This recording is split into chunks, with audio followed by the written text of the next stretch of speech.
Então, apresento inicialmente o Dr. Fernando Lengruber, né, nosso presidente, nosso diretor-presidente da Unimed Sul Capixaba, oftalmologista e amigo, né? E hoje ele vai fazer a condução da aula, que vai ser ministrada pelo Rafael, que vai ser apresentado pelo Fernando, né?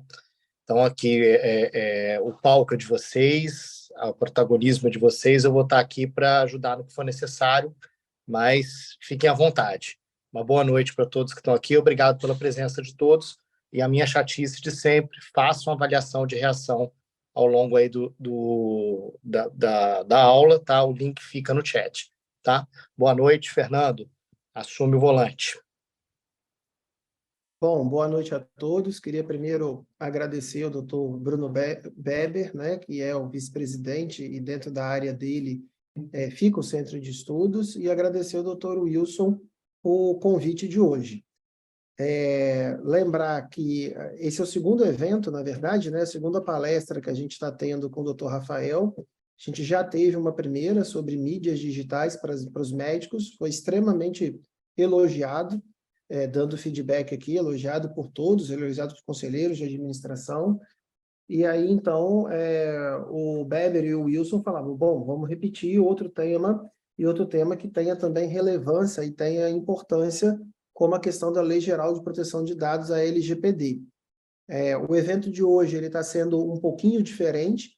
Normalmente o evento ele é mais fechado, os convites para os médicos, né, na formação continuada, mas hoje, devido à importância desse tema, na verdade foram convidados os médicos cooperados, como de costume são, mas também as secretárias dos médicos, quer sejam nos seus consultórios ou nas suas clínicas, e também a nossa equipe técnica do Hospital Unimed, os enfermeiros e os técnicos de enfermagem e o pessoal também envolvido na gestão. Então, o público hoje é mais multivariado, vamos colocar assim, devido a essa importância desse tema, que é a Lei Geral de Proteção de Dados.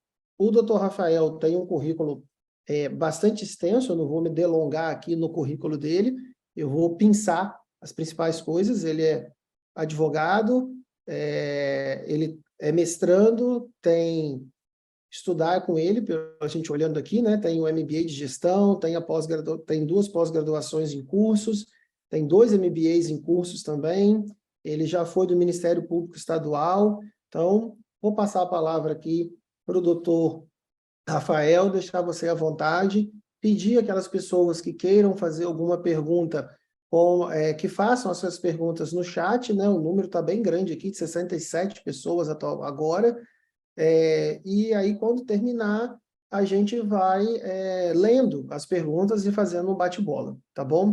Doutor Rafael, fica à vontade, obrigado mais uma vez pela disposição do senhor.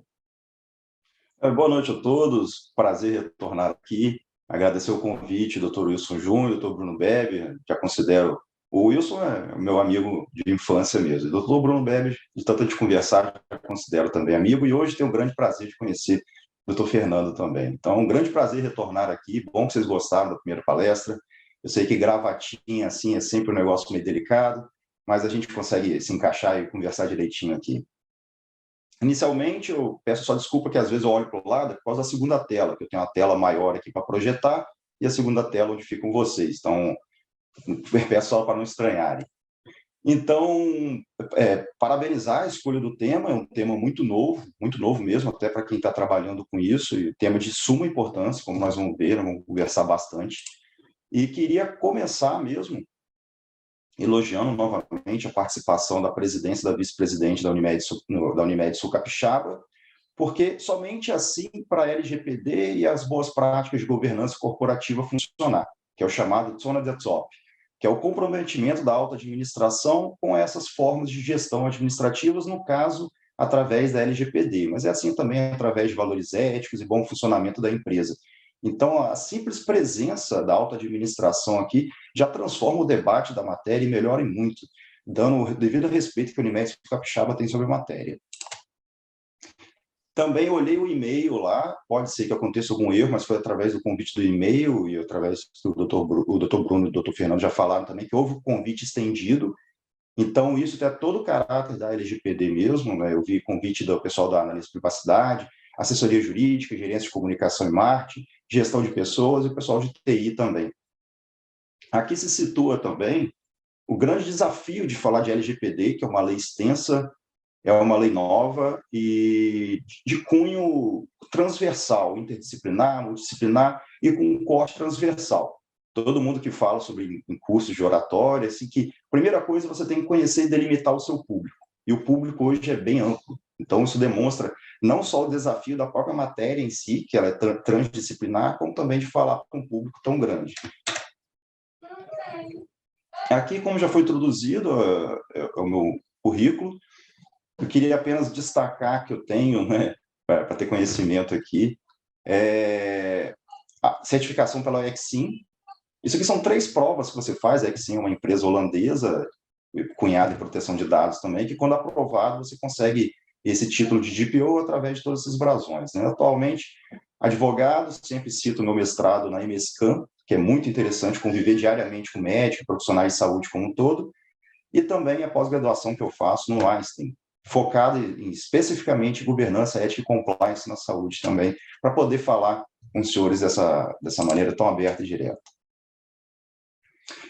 Já queria introduzir a matéria falando que essa exposição vai ter um cunho prático. Não vou tentar ao máximo não ler texto de artigo, até para vocês não dormirem rapidamente na segunda-feira, que todo mundo está cansado, e texto de lei é um sonífero muito potente. Então, vai ter um aspecto prático, onde eu destaquei essas 4 principais perguntas para serem respondidas. O que exatamente é LGPD? A Lei Geral de Proteção de Dados Pessoais, que nós vamos abreviar para LGPD. Se ela realmente é importante para médicos, se ela for importante, o que pode acontecer para o médico, e sendo assim, o que o médico tem que fazer para se adaptar e não sofrer as sanções da LGPD. E, em cima disso, eu apresentei aquele questionário, até para a Alessandra, ela enviou para vocês, e vocês responderam, sobre o que seria interessante, que os médicos achariam interessante sobre a LGPD. Aqui deixa eu contar uma história para vocês. Eu conversei com alguns amigos médicos meus, assim, o que você acha aí da LGPD, que poderia abordar? E eu percebi que os médicos ficam em dúvida sobre, eu não sei direito o que é e tudo. Eu percebi uma certa dificuldade de abordagem dos médicos sobre a matéria. Então, o que eu fiz? Eu fui no chat GPT, fiz a pergunta no chat, e ele me apresentou isso aí. Esses dados que vocês responderam lá, que foram perfeitos. Assim, a resposta do chat GPT bateu em cima exatamente do que eu achava e do que a gente estuda sobre a matéria, que são essas 10 partes da LGPD para serem abordadas. Com uma pequena observação. Eu peguei uma das respostas que o chat GPT me deu e falei assim, não, essa não. Eu quero que eles respondam se isso aqui é importante. Adivinhe qual foi a que eu coloquei? Eu fui desafiar o computador e eu escolhi logo a que foi menos votada por vocês. Eu pensei que fosse ter relevância a LGPD e a telemedicina, mas pela abordagem dos senhores, entenderam que seria mais interessante outras coisas. Ou seja, aonde eu desafiei o computador, eu perdi. Mas eu achei que o mais interessante de vocês foram as melhores práticas, que nós vamos abordar, claro, e também a pouca disposição, o pouco interesse em penalidades e sanções, até porque ninguém quer saber de ser penalizado sobre isso, né? Então, achei muito interessante todo esse questionário, a resposta dos senhores também é muito interessante para eu poder fazer uma abordagem mais incisiva do assunto. Então, esse é o breve sumário que nós vamos abordar, reforço, vai ser prático, né? A gente começa com estudos de casos, uma pequena introdução, as partes do processo de tratamento, o tratamento em si, os direitos do titular, a responsabilização e medidas. A gente tem esse panorama para a gente poder se situar na nossa exposição. E como eu sempre falo com os senhores, numa exposição é importante eu atrair a atenção dos senhores. Lá falando de redes sociais, eu atraí a atenção falando inicialmente de responsabilização. E agora eu tento atrair a atenção dos senhores falando de estudos de caso, para ser bem prático mesmo. Então, vamos passar e iniciar com um pequeno vídeo. Se não funcionar, vocês me avisam, mas eu acho que vai funcionar. É bem pequeno.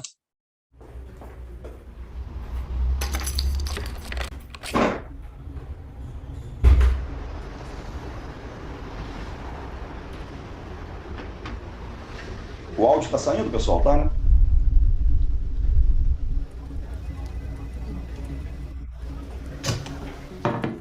Maria, pode entrar. Maria, O seu currículo foi o melhor currículo que chegou para a vaga que a gente está oferecendo. Você tem uma ótima experiência profissional, mas nós não vamos poder te contratar. Quem sabe, uma próxima oportunidade. Isso. Essa cena não faz sentido. Para entender melhor essa história, teremos que voltar um pouco no tempo.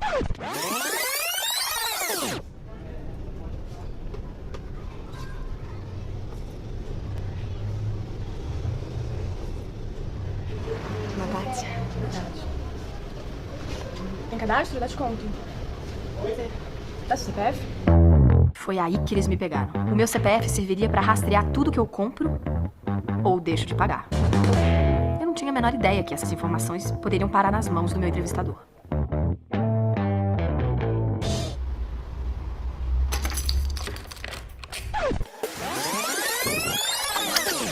Você tem bastante experiência e é bem o perfil que estamos procurando. Foi o que ele me disse antes de não me contratar. Afinal, quem vai querer contratar uma mulher que pode estar grávida e ainda por cima mergulhada em dívidas? O Congresso está prestes a aprovar uma lei para o uso de dados pessoais por empresas pelo poder público. Isso pode te proteger ou te deixar ainda mais desprotegido. Participe desse debate. Acesse direitosnarede.org.br.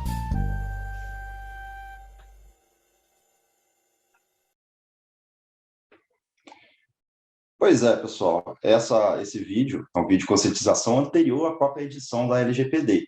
E se vê que muita coisa ainda não mudou, mas está para mudar. Algumas pessoas podem achar que é até exagero essa questão de dados da farmácia irem parar com empregadores, mas não é. Alguns dos senhores podem ter conhecimento disso, mas a gente tem que explanar para todo mundo ficar na mesma linha. A ANPD fez um estudo específico, essa nota técnica, sobre o setor farmacêutico, e lá identificou várias formas e várias razões para pedir o CPF. Por que pede CPF na farmácia? Vai desde plano de saúde, que querem fazer o acompanhamento das pessoas, dando desconto para as doenças crônicas, etc., que vocês bem conhecem, até programas de milhas, como se fossem milhas da própria farmácia, e também tem esse programa que é como se fosse um desconto em folha da medicação para empregadores. Você vai na farmácia, coloca no seu CPF e a farmácia passa esse valor, essas informações para o empregador. Segundo a ANPD, pelo que ela investigou, e digo desde logo, a ANPD é como se fosse a Anvisa, né? O órgão de fiscalização, a ANS, é uma autarquia federal criada especificamente para a proteção de dados. Então, ela levantou que até hoje, pelo que ela pesquisou, eles não passam qual remédio foram comprados, passa apenas o valor final. Mas e se começar a passar os dados também? A farmácia passando para o empregador os dados da pessoa, o que ela comprou, deixou de comprar. Pode gerar essas inúmeras complicações que a gente está vendo. Então, a ANPD divulgou essa nota técnica, esse estudo feito sobre o setor farmacêutico, e também já abriu processo de fiscalização contra essas drogarias e a Federação Brasileira de Redes Associativas Independentes de Farmácia. Está em trâmite, é recente essa notícia, agora de maio, né, do mês passado, sobre essas questões. E a ANPD também, ela já abriu processos sancionatórios, ou seja, já está no espaço à frente, contra o Ministério da Saúde, por 2 situações, e contra a Secretaria de Estado de Saúde de Santa Catarina também. Ou seja, a ANPD já começou a sancionar, a penalizar órgãos, e começou, isso foi interessante, pelo próprio órgão público, pelo Ministério da Saúde, e focado em saúde, serviço, tanto prestações de serviço médico como de saúde como um todo. Então, já está em trâmite na ANPD essas tentativas de sancionar, de punir 3 entidades de saúde por mau uso de dados pessoais. Então, doutores, vou começar com um caso, vamos dizer assim, mais lúdico, para a gente poder dar uma relaxada nessa noite de segunda-feira, e depois a gente passa para casos específicos de saúde. Eu não vou ter, não vou ser desconfortável de perguntar se os senhores conhecem, tenho certeza que não conhecem, mas esse é outro site que existia, Ashley Madison, era um site americano que viabilizava casos extraconjugais. Você se cadastrava, outra pessoa se cadastrava, todo mundo casado, e tinham relações extraconjugais. O que aconteceu? Vazamento de dados. Isso aconteceu lá em 2015, e teve até suicídio, foi um grande problema nos Estados Unidos. Em 2017, essa Ashley Madison fez um acordo de 11 milhões de dólares para encerrar essa ação sobre vazamento de dados. É curioso que o slogan do site é: a vida é curta, curta um caso. O outro caso também para a gente refletir é dessa inglesa, que ela sincronizou o relógio dela, esses relógios moderninhos, com o do namorado dela. E o namorado falou que ia sair determinada noite para se divertir com os amigos, tomar uma cerveja e tudo. Acontece que entre 2 e 3 horas da manhã, apareceu no relógio dela que o namorado dela havia gastado 500 calorias. Então, como menciona na matéria ali, como a amada não estava correndo aquela hora, já que estava se divertindo com os amigos, ela terminou 2 coisas, o café da manhã e o namoro. Esses são os problemas que vazamento de dados podem dar. Também tem esse caso muito conhecido da Target, nos Estados Unidos, em que eles têm essa forma de rastrear suas compras e suas pesquisas, e no caso ela identificou que determinada compradora ela estaria grávida, e começou a mandar cupons de desconto para ela por objetos de gravidez.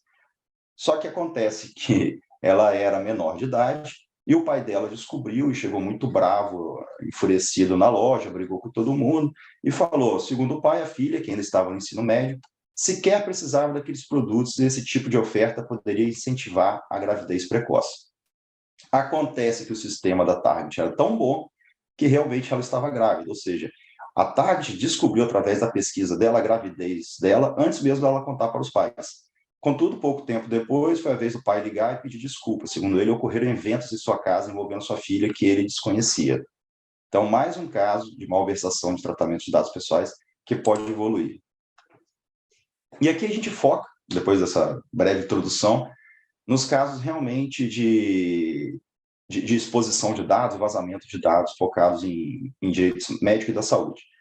Nesse caso, foi vazamento de pacientes de cirurgia plástica através de uma startup, que foi descoberto um banco de dados aberto, continha mais de 900 mil arquivos, fotos e vídeos íntimos e altamente sensíveis também faziam parte do volume vazado, contendo nudez e também registro do andamento de cirurgia e de pós-operatório. Pode imaginar a complicação que foi isso.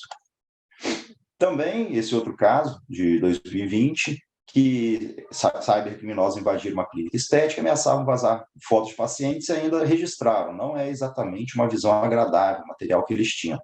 E essa equipe de cybercriminosos era a Revol. Essa mesma Revol atacou aqui a Fleury, no ano de 2021, essa notícia. Só que a Fleury, ela tem uma exposição muito grande, que ela teve vazamento agora, acho que faz 3 meses. Vira e mexe, a Fleury sofre com essas invasões. Então, vazamento contém guias de encaminhamento para exame, cópia de RG, cartão do SUS, faturas e tabelas com informações financeiras pelo mesmo grupo, o Revol. E eles cobram resgate também sobre isso. Esse é um outro caso, que eu tenho certeza que os senhores se lembram, né, ele é 2019, um universitário da UFES, no hospital universitário, ele fez o exame no CAN e depois decidiu seguir o tratamento em outro hospital que detectou o diagnóstico de HIV. Mas, no ano passado, colegas da turma dele que faziam estágio resolveram pesquisar os nomes dos estudantes dentro do sistema da instituição e encontraram o resultado do exame de HIV. E acabaram divulgando esse exame. Você imagina a dor de cabeça que esse rapaz passou. Outro vazamento também. Esse é um caso mais recente, né? Essa sentença foi agora de janeiro de 2023, que foi aquele caso em cima da Terceira Ponte, em que o marido, por briga de violência doméstica, ele esfaqueou a esposa, e ela chegou esfaqueada e, naturalmente, teve as vestes despidas, tirou a roupa dela no hospital, e fotografaram ela e vazaram na internet isso também. Então, o hospital foi condenado pelo vazamento dessas fotos. Também sobre o caso, tem a conhecida polêmica dos reembolsos assistidos, que estão surgindo várias decisões impedindo que os médicos acessem o login e a senha dos usuários de plano de saúde para fazer o pedido de reembolso no nome deles. Então, também está sendo estudado sobre a égide da LGPD. Outro caso também do final do ano passado, que foi aquele caso da Cambridge Analytica. É interessante que até agora eu usei exemplo de vazamento de dados. E agora, esse caso da Cambridge Analytica não é propriamente vazamento, mas sim um mau uso de dados, que falam que teve interferência na eleição do Trump, falam que teve interferência na votação do Brexit e manipulando pessoas e movimentos sociais. Então, a Meta, no final do ano passado, fez um acordo de 725 milhões de dólares para encerrar esse caso. E a Meta, de novo, envolvida. Recebeu uma multa recorde, essa é a maior. Eu acho que a anterior, a maior, era do WhatsApp, de 1 bilhão. Agora foi multado por quase 6 bilhões e meio por violação de dados pessoais na Europa. Então, às vezes, a gente fica questionando se essa LGPD, se essa lei vai pegar, né? Esse termo, se ela vai pegar. A gente tem exemplos práticos que estão sendo sancionados desde o Ministério da Saúde até a empresa mais rica do mundo, que é a Meta. Então, pessoal, feita essa breve introdução de casos para demonstrar a importância, vamos passar agora ao estudo de alguns conceitos básicos para a gente poder entender. Eu vou finalizar com medidas que a gente pode fazer para administrar tudo isso, mas antes da gente chegar até lá, a gente tem que ver alguns conceitos básicos. E como inicia, né, através da linha do tempo, pelo Privacy Act dos Estados Unidos, lá em 1974, só que os Estados Unidos ainda tem uma regência sobre a matéria muito esparsa e não é tão coesa quanto a Europa. Mas, mesmo assim, o principal marco, e aqui, por favor, né, uma linha do tempo muito simplista, só para a gente poder ter um conhecimento, o Privacy Act dos Estados Unidos, aí eu coloquei um salto temporal para 2011, quando aqui no Brasil começou a Lei de Acesso à Informação. No ano de 2014, o Marco Civil da Internet. 2016 é promulgado o GDPR, é como se fosse a LGPD da Europa. A LGPD nossa é totalmente inspirada na GDPR deles de lá. Então, 2016 na Europa, 2018 chega aqui no Brasil, é publicada a LGPD. E o último passo dessa linha do tempo foi que a Constituição foi alterada para que o direito à proteção de dados passasse a estar no texto constitucional. Como brincam, podem até desconhecer lei, mas o texto da Constituição chama muita atenção. Então, foi em fevereiro do ano passado, foi acrescentado mais esse inciso ao artigo 5º, né, que já está com 78 direitos expressos lá, que fala isso aí. É assegurado, nos termos da lei, da LGPD, o direito à proteção dos dados pessoais, inclusive nos meios digitais. Aqui eu já peço a atenção dos senhores para o primeiro ponto de grande importância, que isso tem que ser bem claro.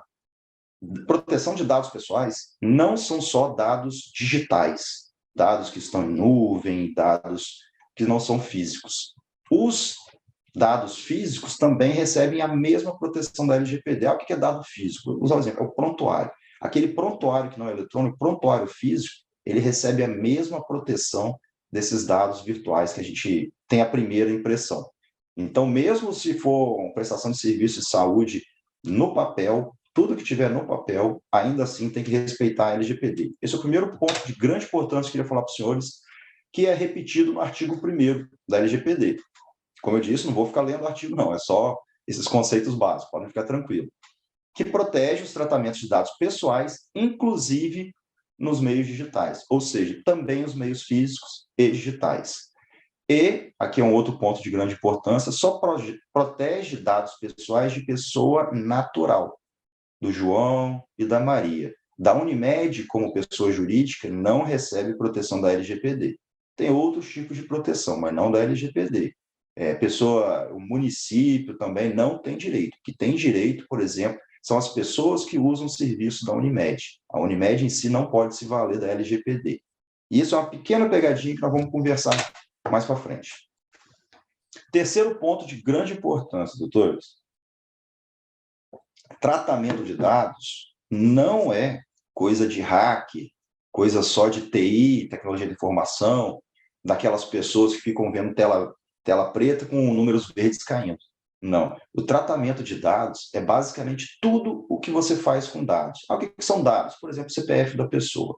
A lei colocou o maior número de verbos justamente para dizer isso.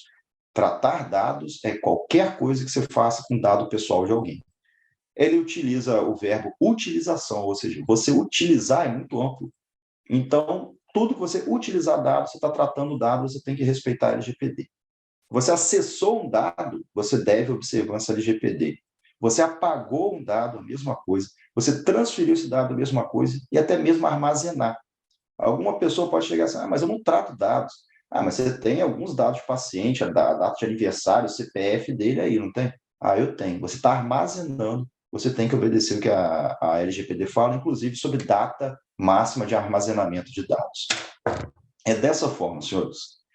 E aqui um último conceito que eu coloco para os senhores, que é essencial, são de dado pessoal sensível, porque a lei divide dados pessoais em não sensíveis e sensíveis. Sensíveis é o que os senhores trabalham. porque envolve dado referente à saúde, vida sexual e dado genético. Também são dados sensíveis, mas foge um pouco da parte dos senhores, origem racial, convicção religiosa, opinião política, filiação a sindicato, dado biométrico também. Mas o que acontece, então? Os senhores trabalham com dado da saúde, então os senhores trabalham com dado sensível. Qual é a consequência de trabalhar com dado sensível? Aí que pega. Os senhores vão receber maior rigor fiscalizatório, exatamente com os dados sensíveis. Os senhores têm o maior dever informacional aos titulares dos dados, tem que prestar mais informações. As hipóteses para os senhores tratarem dados, elas são mais restritas, são menores, mais específicas do que os dados não sensíveis. As sanções são mais severas, mais pesadas, e os senhores não podem ser considerados agentes de pequeno porte. O que é isso? A lei previu e a NPD implementou a possibilidade de agente de pequeno porte, que aí você dispensa o DPO, você dispensa um monte de obrigatoriedade da lei. Só que, como os senhores trabalham com dados de saúde em grande escala, os senhores, infelizmente, não podem ser agentes de pequeno porte. Então, eu queria chamar a atenção dos senhores, para os senhores trabalharem com dados sensíveis, a grande fiscalização que os senhores vão receber e também as sanções mais pesadas. Dentre os diversos fundamentos expostos na lei, eu acho que são 12, eu não teria tempo para expor todos, eu coloquei a autodeterminação informativa. O que é isso, senhores? Em resumo, o que a lei quer dizer é, eu, como titular do direito, e todos nós aqui somos titulares dos nossos dados, a gente que tem que decidir o que a gente vai fazer com esses dados. A gente tem a autodeterminação, nós mesmos determinamos o que a gente vai fazer com esse dado. E para isso a gente precisa receber informação de quem trabalha com esses dados. Esse foi um direito criado por essa lei que ele ainda tem as suas consequências a serem estudadas. Mas quer dizer basicamente isso, a autodeterminação informativa. A informação do dado pessoal pertence a mim, ao titular. Quem trata ele tem que prestar informações qual é a melhor maneira de eu exercer esse direito.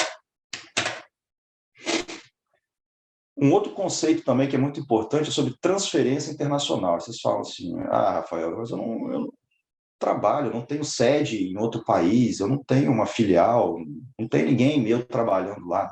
Não é isso. Todo mundo que está aqui presente, eu digo aí 99%, faz transferência internacional de dados pessoais. Porque o simples armazenamento, o Google Drive que a gente faz, ou o iCloud do iPhone, ele normalmente é sediado no exterior. Então, se os senhores armazenam dados do paciente de vocês em qualquer dessa nuvem, vocês estão fazendo transferência internacional. É sério dessa maneira. E como fazem transferência internacional, tem que prestar mais informações, deixar isso expresso para os pacientes, para os titulares de dados, que vocês usam o iCloud, que vocês usam nuvem, tem que ver os termos da utilização dessa nuvem e também aconselhos, como os dados são sensíveis, aconselhos que comprem, que façam o uso do serviço comprado, não grátis, né? Esses são os 10 princípios da lei, senhores. Aqui eu tenho que conversar com os senhores, que é como se fosse toda a lei resumida nesses 10 itens. Isso aqui rege toda a lei. Se quiser entender toda a LGPD, basta sempre voltar nesse slide, voltar nesses 10 princípios. Qual o primeiro? Finalidade. O que isso quer dizer? E aqui eu faço também um parênteses para os senhores. Eu vou repetir, a LGPD é gigante. Cada slide desse daria um pequeno curso para isso. Existem cursos focados somente em princípios, para vocês terem ideia de tão profundo que é. Então, eu vou fazer um apanhado geral, mas vai conseguir compreender. Por exemplo, finalidade. O tratamento de dados, você usar, armazenar, tem que ter uma finalidade. Não pode mais fazer aquilo. Pega aí o CPF dele, pega o endereço da residência dele. Mas a gente não precisa. Mas um dia vai que a gente precisa. Não pode. A lei veda. Tem que ter a finalidade. Você vai pegar o dado informando, eu vou usar o dado para essa finalidade. Mas eu preciso desse dado também para outra finalidade. Então, você tem que informar o titular do direito que você passou a ter uma segunda finalidade. É dessa maneira que a lei rege. Também a adequação. O tratamento tem que estar adequado à lei e sempre informando o titular. A finalidade conversa também com o princípio da necessidade. Vocês só podem ficar tratando dados, por exemplo, armazenar aqueles dados que são necessários. Se o dado não é necessário, elimine os dados, faça um termo de eliminação, porque vocês ficam, entre aspas, com uma bomba na mão. Vocês ficarem com dados pessoais hoje em dia é você ficar com um problema na mão. Então, fiquem com ele somente quando é necessário para o tratamento. O quarto princípio é o livre acesso. Mas livre acesso por quem? Por parte do titular do direito. E lembrando, nós também somos titulares. A gente costuma imaginar, quando a gente ouve essa exposição, a gente pensa no nosso trabalho profissional. Mas nós, como pessoas físicas, a gente está comprando na farmácia, está consultando com outros médicos, então a gente também tem que pensar por esse outro viés. E a gente tem que ter livre acesso aos nossos dados, inclusive acesso gratuito. A qualidade, o trabalho, a prestação de informações devem primar pela qualidade informacional, sempre mantendo os direitos de forma exposta, assim como transparência na prestação de dados.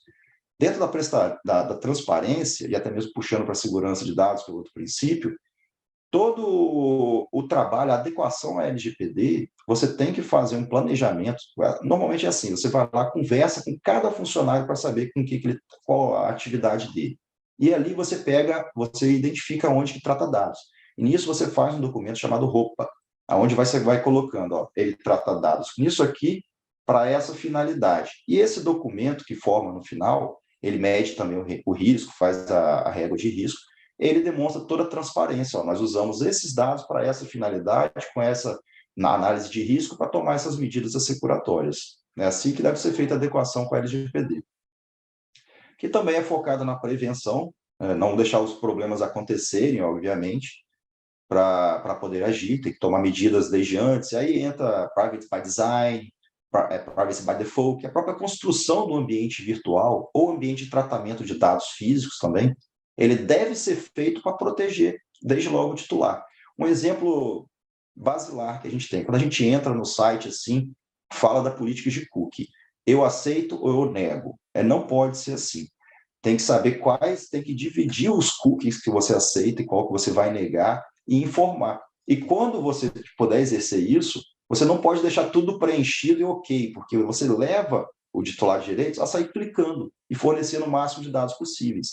Então, não é assim. Pela prevenção, você tem que deixar tudo desmarcado para a pessoa poder marcar. Não discriminação é o penúltimo princípio, né, que fala que o tratamento de dados ele não pode gerar discriminação das pessoas como um direito humano.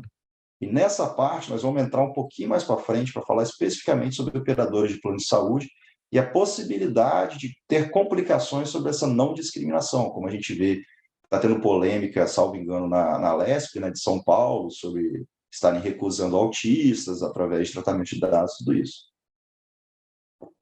E, é claro, se não houver responsabilização e prestação de contas, né, a accountability é só um conceito. Então, toda a LGPD ela é pautada em responsabilização, sim, e prestação de contas.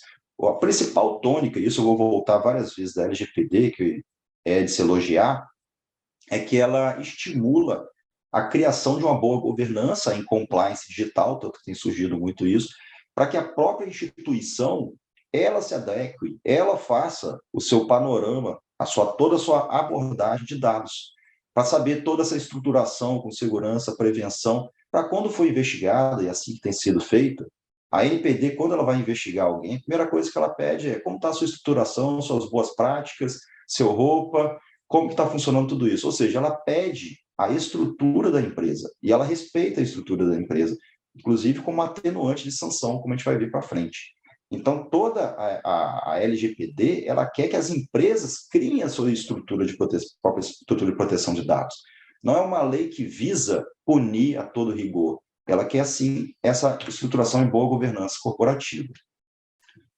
Passamos, então, para as partes do tratamento de dados. É só um slide bem interessante. Funciona assim, pessoal. Como veio de origem americana e europeia, tem muito DPO, ANPD, todos esses nomes estranhos. Mas o que acontece?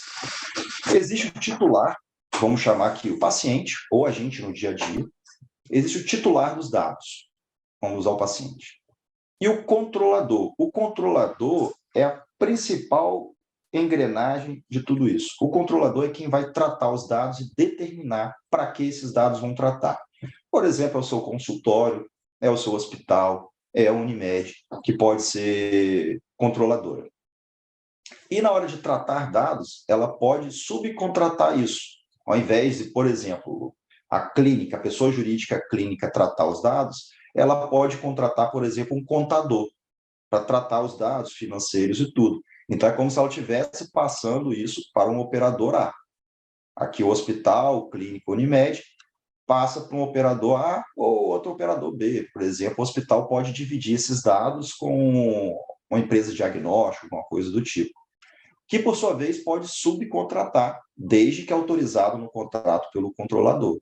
Então, é basicamente esse o esquema. O titular dos dados, o paciente, o hospital, a clínica e essas pessoas com quem vocês vão contratando para tratar dados pessoais. No meio de tudo isso, fiscalizando, tem a NPD, que é a Autoridade Nacional de Proteção de Dados. Depois de muita polêmica, a NPD se firmou como uma autarquia federal.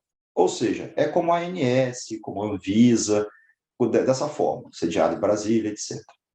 E no meio de tudo isso, tem o DPO, o Data Protection Officer, o encarregado pela proteção de dados. O que ele faz?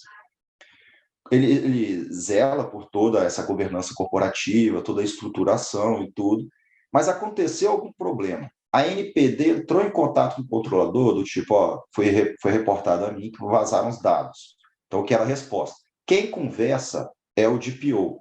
O DPO vai assinar a documentação e apresentar para a NPD.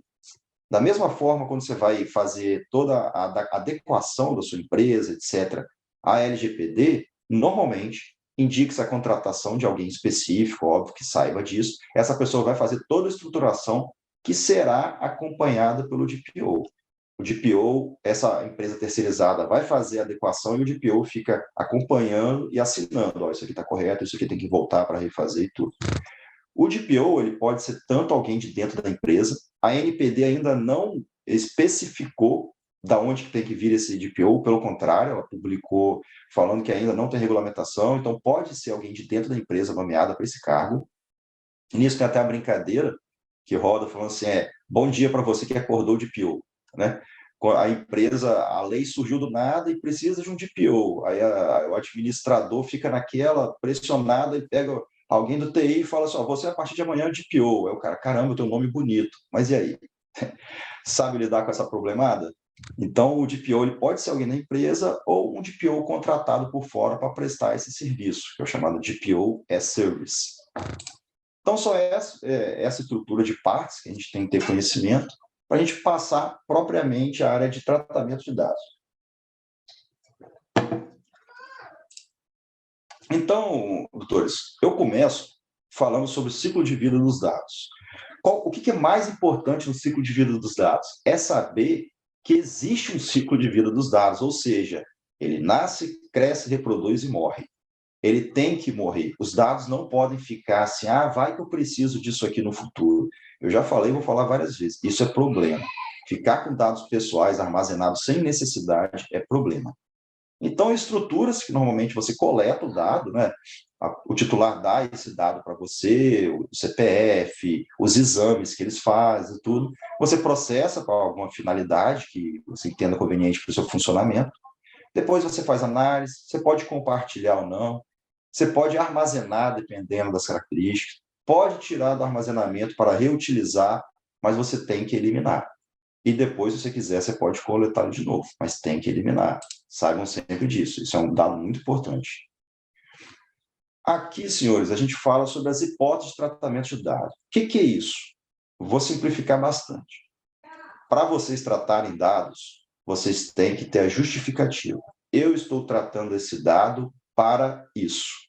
Só que para isso está previsto em lei. Então, somente nas hipóteses legais que vocês podem tratar dados. Vocês não podem falar assim, estou tratando dado que a empresa precisa. Tá, mas em qual caixinha, em qual gaveta da lei você vai encaixar isso? Normalmente, isso é tido como legítimo interesse. Eu preciso tratar esses dados, senão o meu serviço não funciona. Beleza, você pode, desde que seja especificado e informado para o paciente. E esse legítimo interesse funciona assim.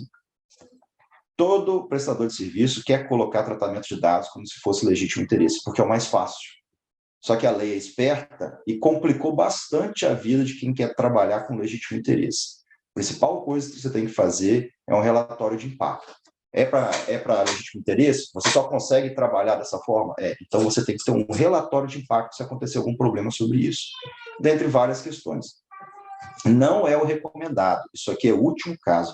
Embora muitas empresas usem como primeiro caso, saibam que é o último caso, que é o mais fiscalizado, mais rigoroso. O primeiro caso de tratamento de dados, e reforço que estamos falando de dados não sensíveis, por exemplo, como eu disse, vocês da saúde trabalham muito com dados sensíveis, mas vocês trabalham também com dados não sensíveis. É o exemplo clássico do CPF do seu empregado da empresa. Você trabalha com os dados não sensíveis dele. Qual a principal base para você tratar? Eu posso tratar o dado se a pessoa consentir. Normalmente é o que todo mundo faz. Ele consentiu tal.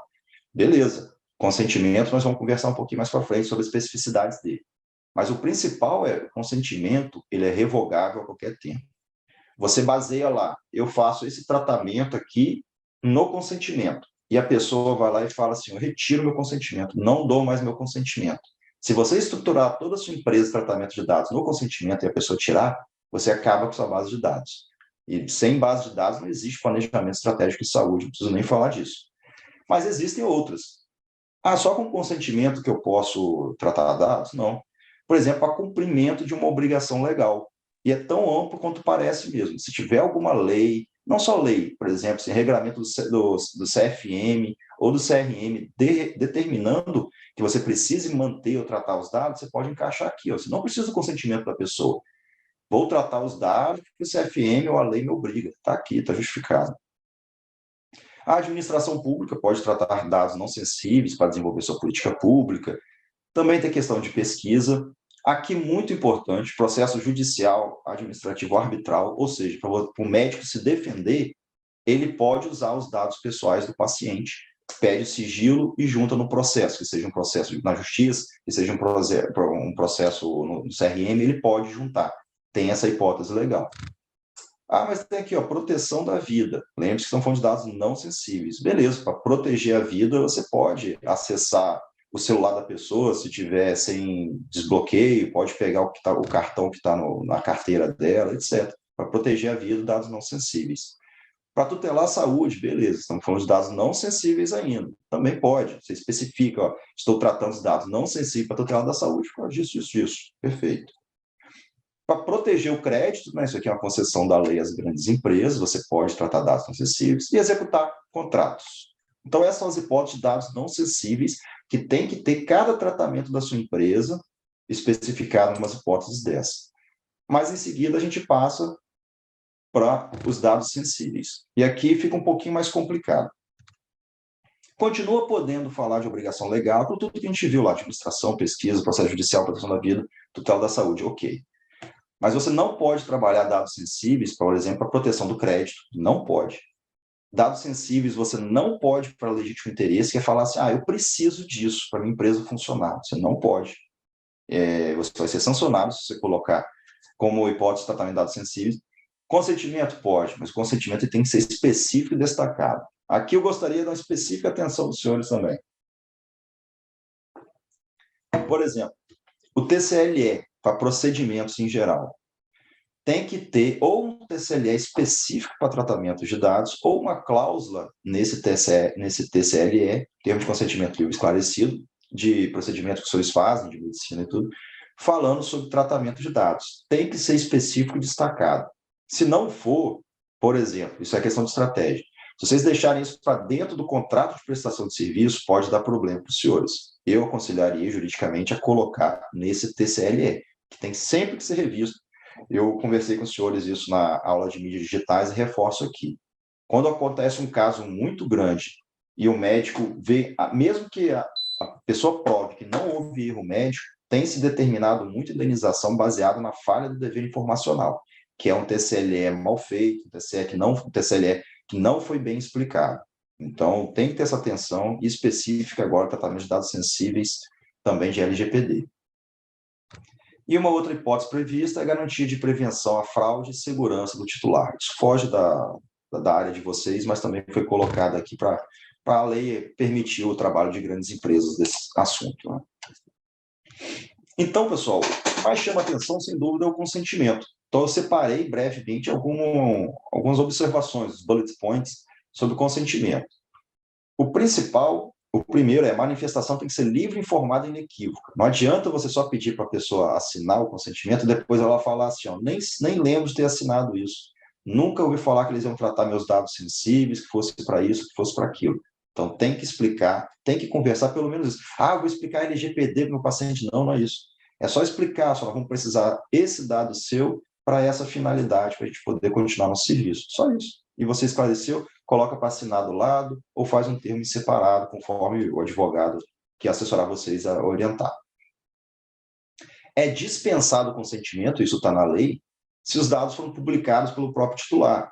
Por exemplo, ele tem um currículo vitae que está exposto na internet, e lá tem os dados dele, vocês esqueceram de perguntar a ele, vocês vão e pegam lá esses dados. Não tem problema. Ele foi doido de deixar os dados expostos, vocês pegaram, simplesmente utilizaram, sem má fé, estava publicado, não precisa do consentimento.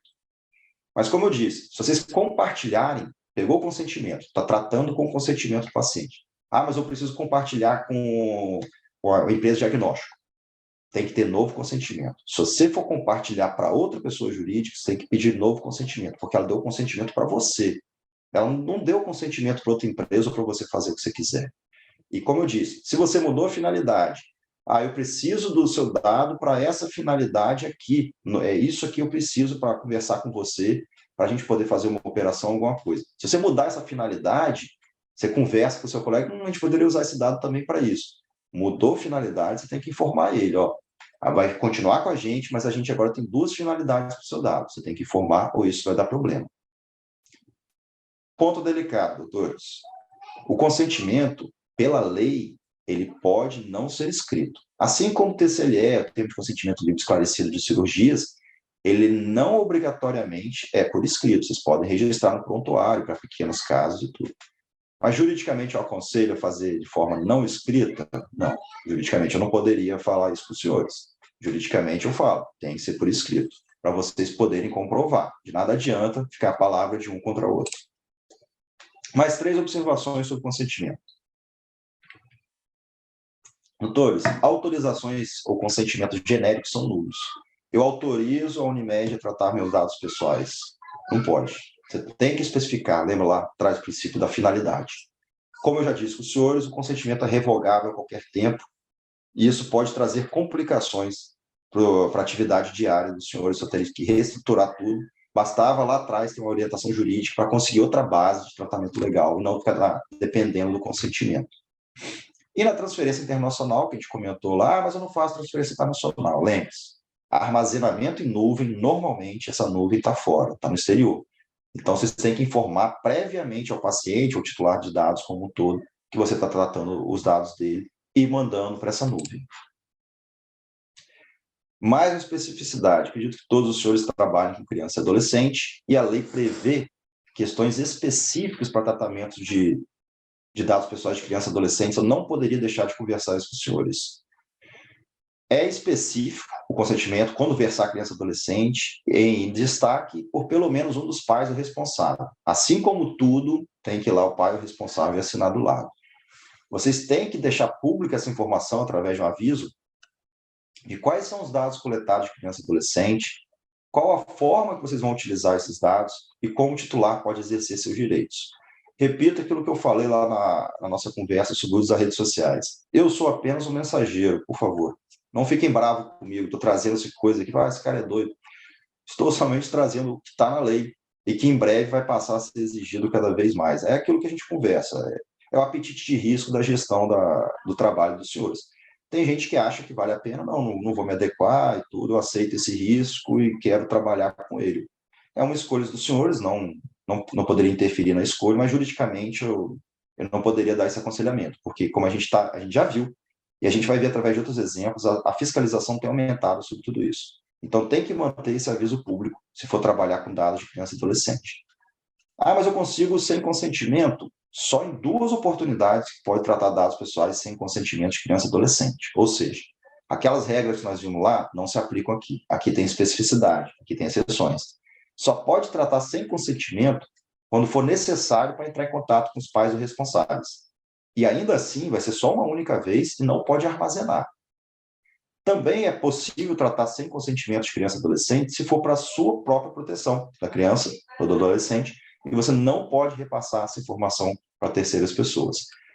É dessa forma, eu achei bem rígido, mas é dessa forma que está na lei que eu teria que conversar com os senhores.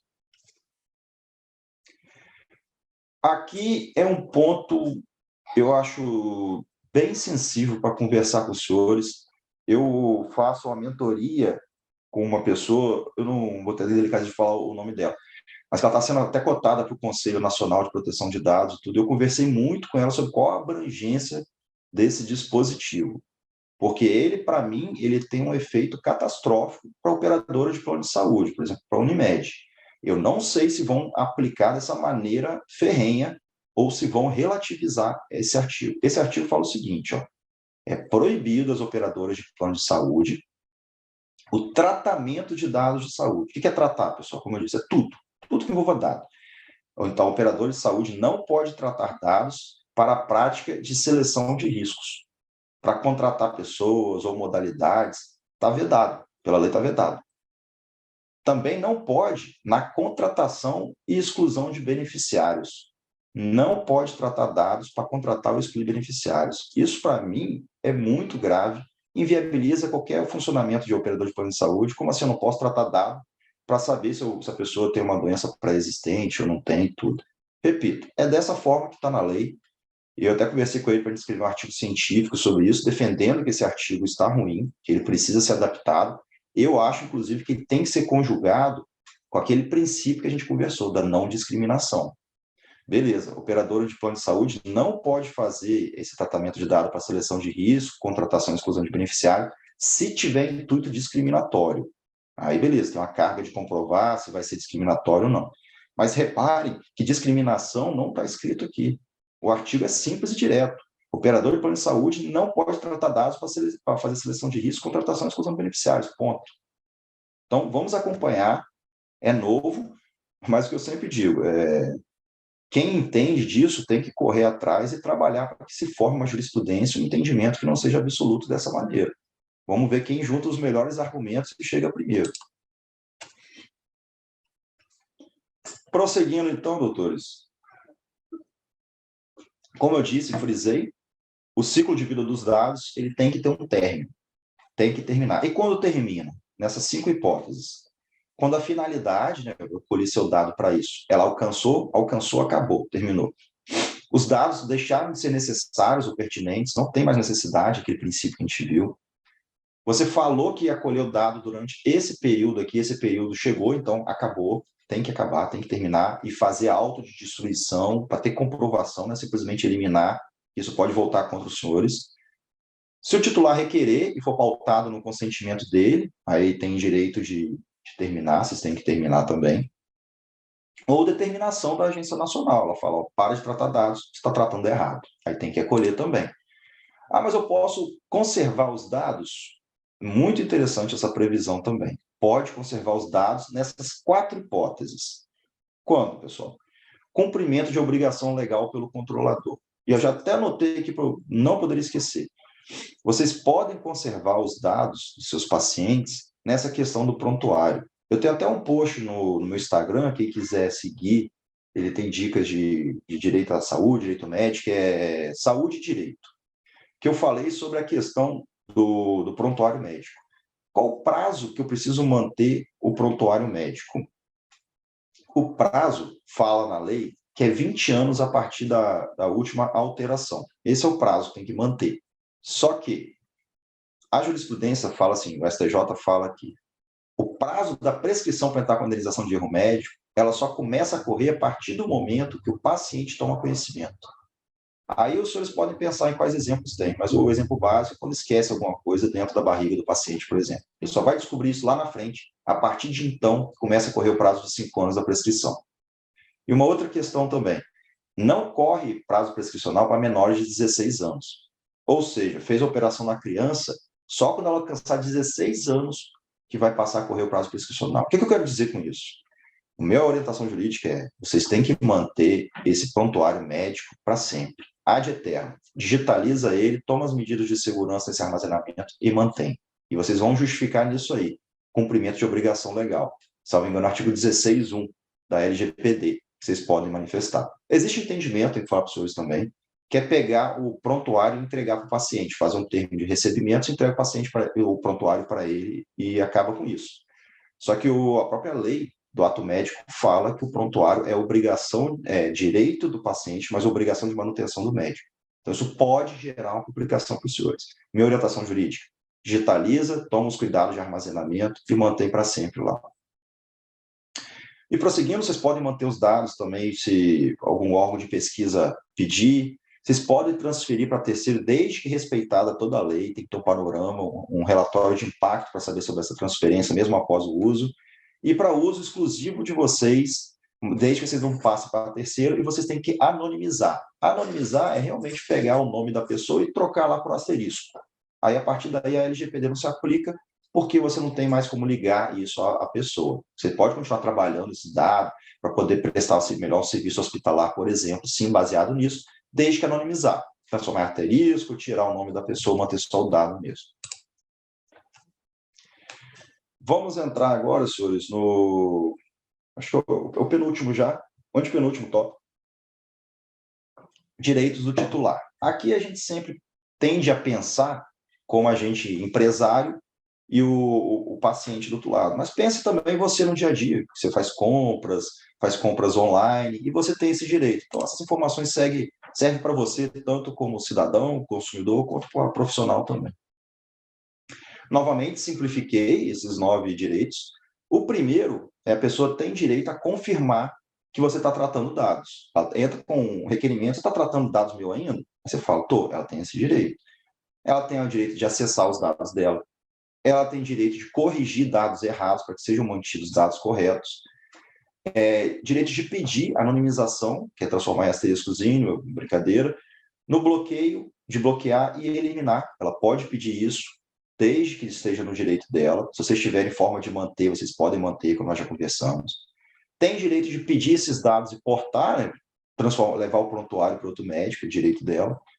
Tem direito de pedir eliminação, de pedir informação se vocês estão compartilhando. Preste atenção, o paciente pode peticionar lá, através de advogado que conheça, e pedir: estão compartilhando com quem?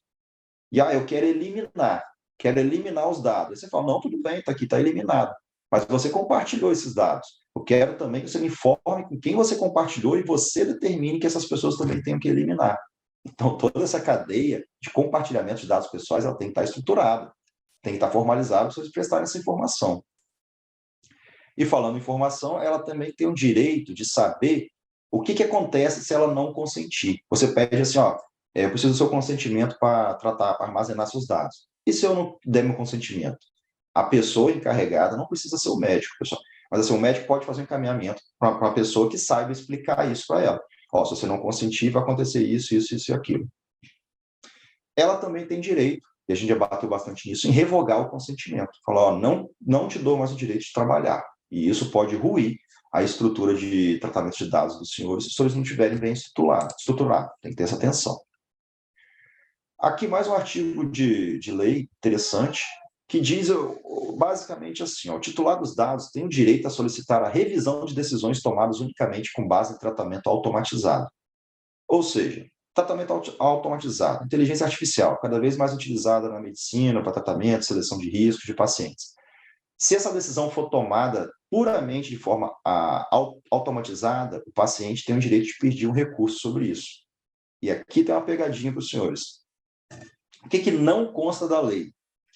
Não consta da lei, e esse é vamos dizer assim, um silêncio eloquente, um silêncio que fala muito, não consta da lei que quem vai julgar essa revisão é uma pessoa natural. Então, qual que é a pegadinha aqui? Você pode ter um tratamento automatizado te negando, você faz um recurso e outro tratamento automatizado pode continuar te negando. É uma brecha que está na lei, que dessa forma que está vigendo. Não sei se vai alterar isso, mas é conforme está na lei dessa maneira. Você pode ter 2 negativas, ambas por tratamento automatizado. Claro, tem que ser transparente depois você mostrar isso. Vamos falar agora sobre a temida responsabilização, pessoal, que pela enquete lá, os senhores não estavam querendo muito saber, mas nem eu também gosto de ficar sabendo de notícia ruim, né? Essas são as sanções previsto, doutor Fernando, na LGPD, ou seja, é isso que eu tenho que deixar bem claro para os senhores. Isso aqui é uma das responsabilidades, a responsabilidade administrativa da NPD. Além da NPD, também tem a responsabilidade administrativa, por exemplo, de um PROCON, trabalha com dados pessoais, é PROCON, consumidor de direito de consumo. Também pode responsabilizar a empresa dos senhores. Na lei é expresso, fala, uma não interfere na outra, ambas podem sancionar. Começa com advertência e prazo para você corrigir. Ela pode bloquear seus dados de forma cautelar, assim, vão bloquear até você me dar a resposta, por exemplo. Pode aplicar multa diária, enquanto você não corrigir essa falha aqui, vai incidir uma multa que você vai ter que me pagar. Ela pode determinar que você publique a decisão, né? A gente sabe que a reputação de uma empresa vale muito. Se vaza, igual está acontecendo da Meta do Facebook, da Meta, tomar esse monte de multa, você começa a questionar o que está acontecendo lá dentro. Pode aplicar multa simples, até 2% do faturamento, não é do lucro, 2% do faturamento bruto. A NPD pode determinar que vocês eliminem os dados, que suspenda aquele banco de dados, vocês estão usando aquele específico banco de dados, pode suspender o tratamento ou pode proibir total ou parcialmente o tratamento. Eu digo assim, que se você proibir uma Unimed de tratar dados pessoais, você encerrou a empresa. É dessa maneira. Como assim eu não posso tratar dado pessoal? Se chegar a esse ponto, você vai encerrar a empresa. E é uma previsão que já está expressa para a NPD poder aplicar. Claro que vai ser em último caso, se não for bem observado e bem respondido. Agravantes e atenuantes nessa sanção, pessoal. Como eu disse, elas vão subindo. Se você não observar, vai agravando, vai agravando, vai agravando. Em agravantes, tem a reincidência, né? Conforme você for praticando isso várias e várias vezes, vai ficando mais grave. E descumprimento de medidas de orientação, prevenção ou correção. Se você não observar o que a NPD está falando, ela vai subindo essa sanção. E aqui uma das partes mais interessantes da LGPD, que eu acho, que isso é novidade, assim, é moderno, é de vanguarda, que são as atenuantes. Dentre elas, se você parar a infração, obviamente, mas a outra é você ter cooperação ou boa-fé, você ter adoções de medida corretiva, você ter políticas de boas práticas e governança. Se você está bem estruturado, você obedeceu, você nomeou seu DPO, as pessoas estão trabalhando, estão bem treinadas, você tem todo esse relatório, essa formalização de para onde está indo os tratamentos de dados, a NPD vai sempre atenuar a aplicação de sanções. Então, o que isso quer dizer aqui? A NPD quer que você se estruture, que a sua empresa se estruture e que ela faça funcionar e, quando necessário, ela possa vir a cobrar isso e você demonstrar. E isso aqui é o futuro, pessoal. Isso é muito bacana mesmo. Inclusive de compliance, de governança, é isso aqui mesmo. Tirar das mãos de investigações e sanções exteriores e você, como empresa, você assumir tudo isso, matar isso no peito, colocar a bola no chão e falar, não, eu sei cuidar disso aqui, eu vou fazer isso aqui funcionar. Então, está previsto aqui como atenuante também. Como eu já introduzi para os senhores, não se limita só à esfera administrativa, maltratamento de dados pessoais, nem digo vazamento, pessoal. Assim, por exemplo, você tratar sem o consentimento da pessoa ou através de consentimento genérico, pode gerar várias outras sanções. Na esfera ética, responsabilização ética profissional junto ao CRM, por estar quebrando o sigilo profissional, você está tratando mal ou vazando dados pessoais. Na parte civil também, pode gerar danos morais, tanto individuais ou coletivos, danos materiais, quebra de contrato, cláusula penal e tudo. Pode gerar, por outro lado, a demissão por justa causa trabalhista, isso aqui é muito interessante. A gente fala, tem que ter política pública, fazer uma política de privacidade, uma política de tratamento de dados, mas para que isso? Isso é só papel? Não.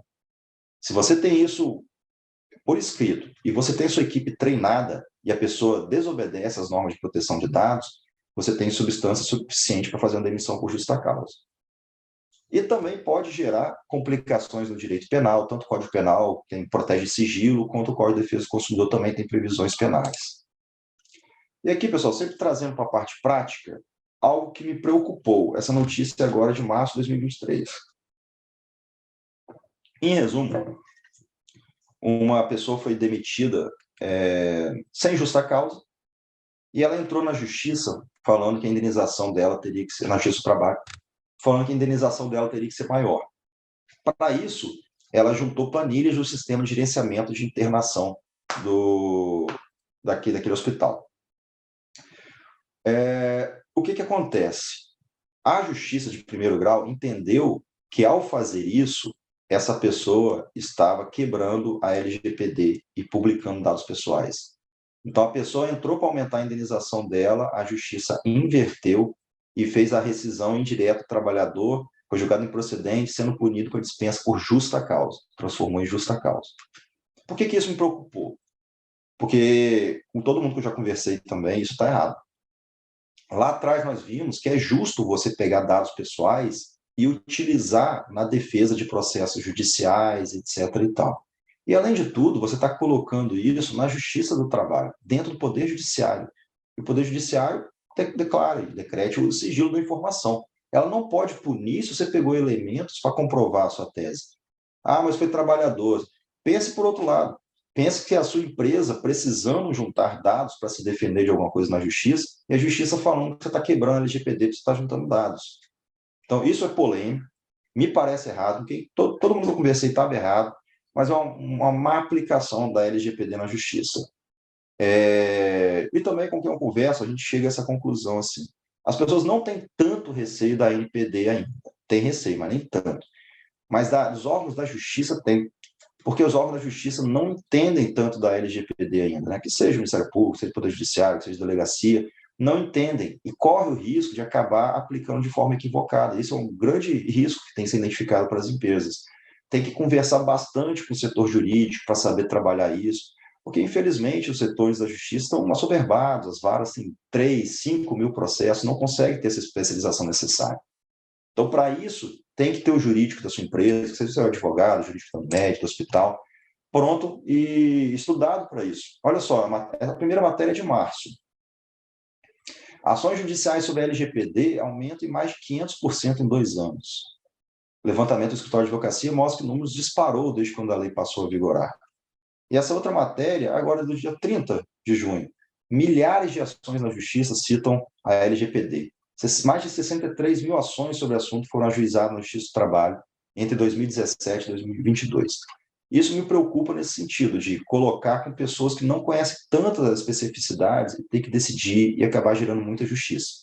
Então, repito, vai ser sempre a tônica de toda a palestra minha, toda a conversa se estruture, faça o seu lado, faça a sua governança, sua boa formalização de todos esses documentos, para vocês chegarem lá e estarem à frente de outras empresas. Você chegar e comandar esse problema, não ficar passivamente recebendo essas decisões. E, para isso, então, a gente vai para as medidas, que é o nosso último bloco. As medidas, senhores, foram pautadas pela... dá tempo. Estou no horário. Vou passar um pequeno vídeo de vazamento de dados aqui. O vídeo tem menos de 1 minuto, para eu poder parar de falar um pouquinho. Hey, Serena. Yeah? What you got in your bag?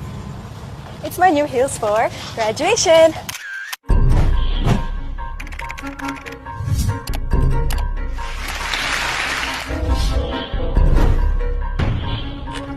Good morning, guys. Guess what day it is? It's my birthday.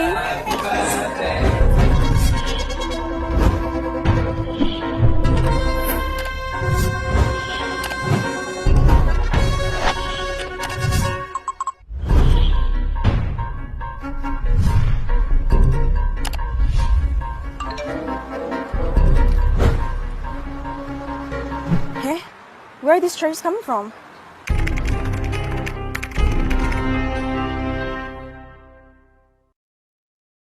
É isso, embora o vídeo esteja em inglês, deu para ver como que é fácil pegar seus dados hoje em dia, em tempo de redes sociais, e fazer com eles o que bem quiser, inclusive falsificação de cartão de crédito. Então, vamos para os slides finais, e agora vamos falar sobre as medidas que são pautadas na ISO 27001, que divide essas medidas em controles tecnológicos de pessoal, físico e organizacionais.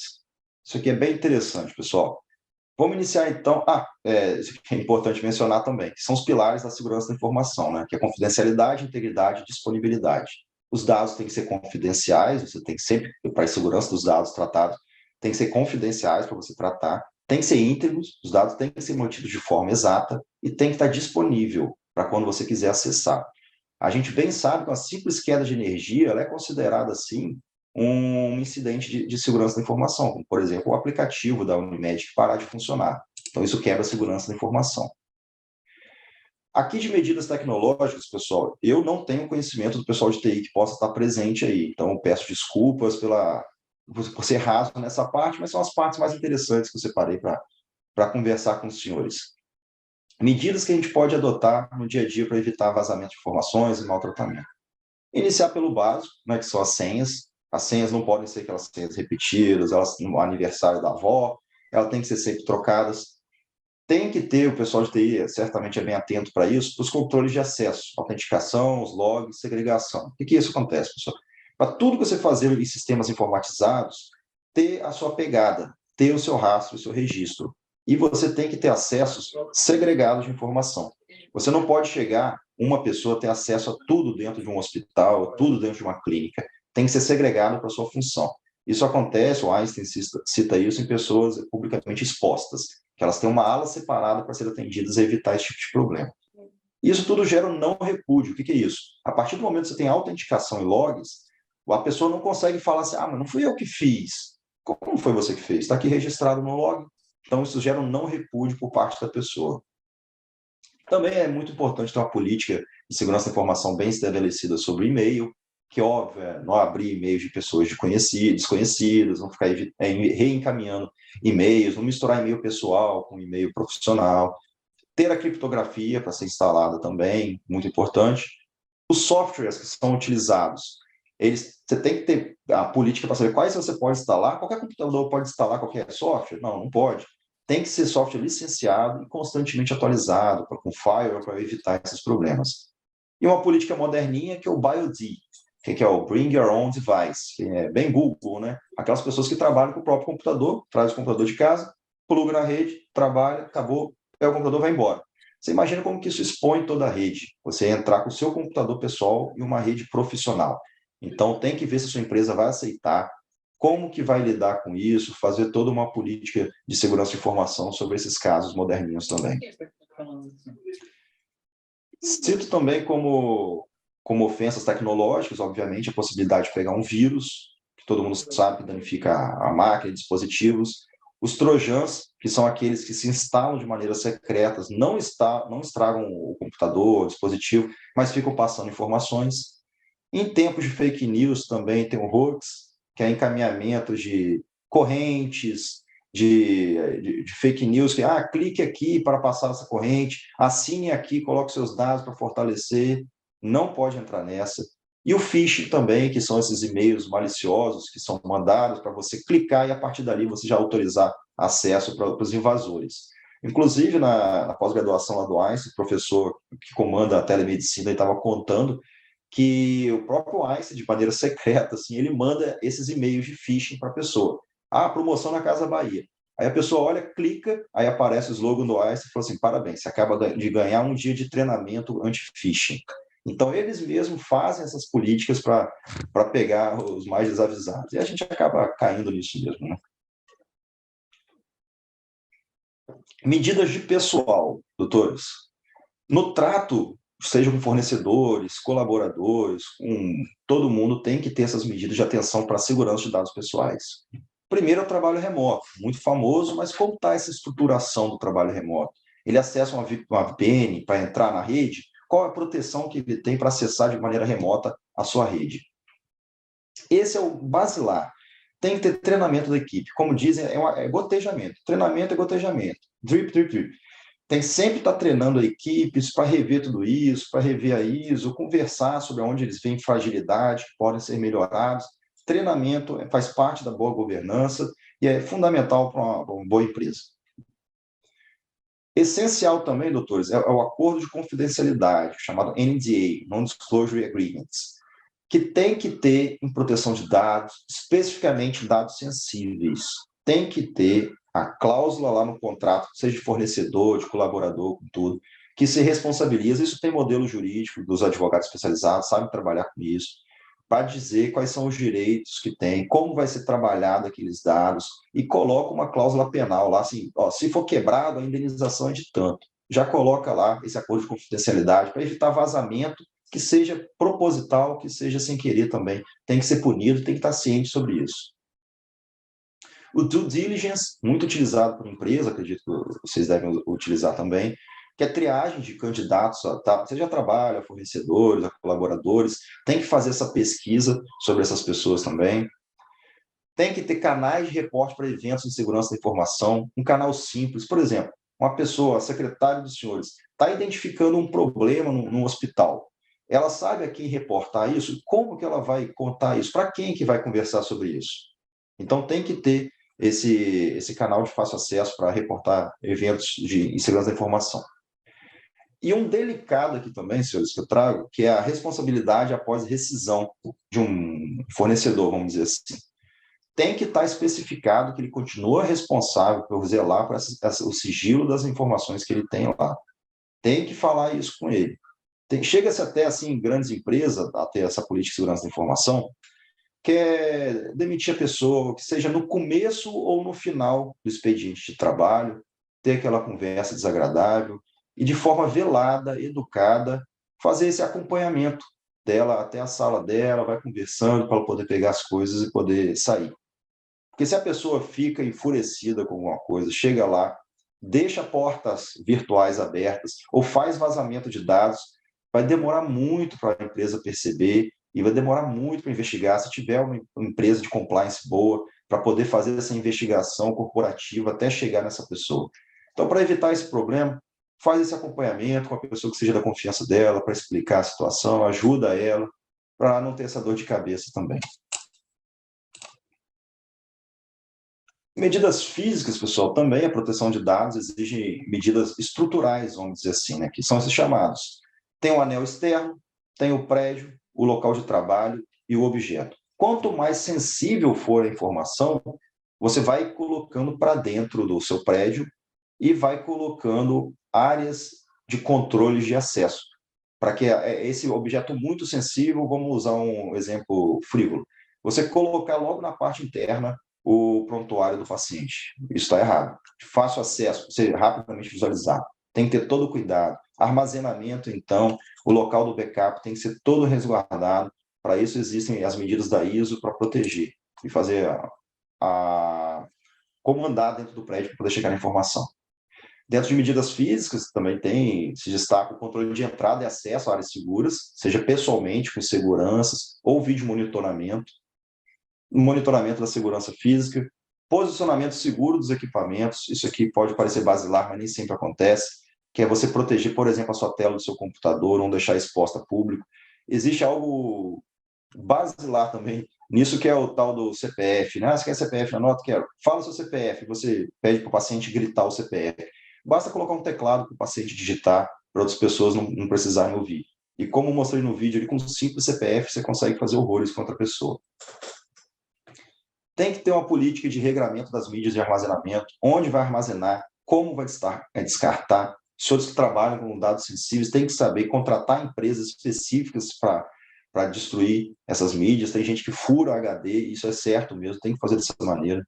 Tem até que proteger cabos da empresa do senhor, porque um simples tropeção lá pode tirar a disponibilidade e fazer um evento de segurança da informação. Isso aqui que é algo muito interessante, que são mesas e telas limpas. A sua mesa de trabalho, ela tem que estar limpa. Ela não pode ter um post-it com a senha, um post-it com o telefone pessoal de algum médico, e também a sua tela do computador não pode ter essas informações abertas, porque alguém pode passar por ali e ver tudo isso e gerar um vazamento de informações e um dor de cabeça para os senhores.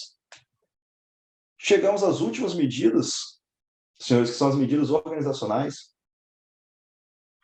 que é onde, como eu digo, é a tônica, que você deve iniciar tendo um direcionamento de responsabilidades na sua empresa, dividir responsabilidades, montar uma equipe de resposta para incidentes de informação, ter todo mundo sabendo o que vai acontecer, testar também essa forma de resposta dos senhores. Tem que ter política de segurança da informação bem construída, saber o que pode fazer, o que não pode fazer, até mesmo política de termos. Uma pessoa usa o termo paciente, outra usa cliente, outra usa consumidor, e chega na hora de fazer um treinamento, se confunde. Os encarregados, que seja o DPO ou que seja a equipe dos senhores, tem que ter um bom contato com autoridades, conversar, que seja com a polícia local, até mesmo o Ministério Público, o Judiciário, a NPD, para poder saber trabalhar quando acontecer esses problemas. gerenciar segurança da informação também com fornecedores. Fornecedores são partes importantes na segurança da informação, e vocês têm que trazer para dentro e conversar sobre isso. Tem que ter uma política de devolução de ativos, de dispositivos, depois que terminar o contrato, quanto tempo você vai devolver, como você vai devolver, essa pessoa que foi mandada embora ou terminou o contrato, ela que vai pagar ou você que vai pagar, ela confia que você vai pagar as informações ou não, você tem que estruturar isso. Ter uma produção de inteligência de ameaças, antes que elas aconteçam, se prevenir sobre isso também. Ter gerenciamento de inventário das informações, olha, eu guardo tais informações de dados pessoais, esses são sensíveis, esses são não sensíveis, esse eu tenho que guardar em um local, pode ser um local mais tranquilo, esse tem que ser num cofre, em outro local, porque se tiver um incêndio aqui, não pega esse backup, as informações que eu preciso. E o básico é ter compliance com essas políticas, regras e padrões da segurança da informação, se adaptar a tudo isso e ter formas de comprovar, pessoal.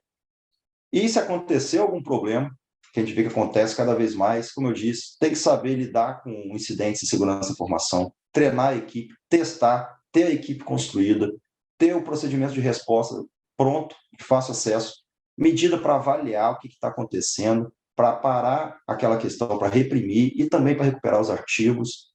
Tem que preservar as evidências desse ataque, desse incidente de segurança da informação, para com essas evidências vocês se defenderem judicialmente e até mesmo aprender com esses incidentes para que eles não se repitam.